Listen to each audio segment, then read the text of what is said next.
Action. ఒక idea జీవితాన్ని మారుస్తుందో లేదో తెలియదు, కానీ ఒకే ఒక గుడ్డు మిమ్మల్ని సంపూర్ణ ఆరోగ్యవంతులుగా ఉండేందుకు దోహదపడుతుంది. ఎలాగంటే భూమి మీద అత్యంత విలువైన ఆహారం అంటే గుడ్డే అంటున్నారు వైద్యులు. చాలా ఏళ్ల నుంచి ఇది మన ఆహారంలో అంతర్భాగం. పైగా ఇది సంపూర్ణ పోషకాహారం కూడా.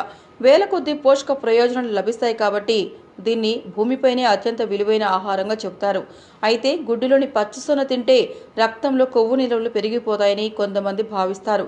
అయితే అది కేవలం అపోహ మాత్రమే. గుడ్డులో అధిక మొత్తంలో కొవ్వు కలిగి ఉన్నప్పటికీ దీని ద్వారా రక్తంలో కొలెస్ట్రాల్ స్థాయిలు మాత్రం పెరగవని ఓ పరిశోధనలో తేలింది. ఇకపోతే రక్తపోటును నియంత్రించి గుండె పనితీరును మెరుగుపరచడంలో గుడ్లు ఎంతో ఉపయోగపడతాయని అధ్యయనంలో తేలింది. వ్యక్తుల వారి జీవనశైలికి అనుగుణంగా వీటిని తీసుకోవాలి. ఎలాంటి శారీరక శ్రమ లేని వ్యక్తులు రోజుకు 2 గుడ్లు తీసుకోవచ్చు. అలాగే అధిక శ్రమ చేసేవారు 4 నుంచి 5 గుడ్లను తీసుకోవచ్చు. మధుమేహం ఉంటే తప్ప రోజు గుడ్డును లాగించేయచ్చు. యాక్షన్.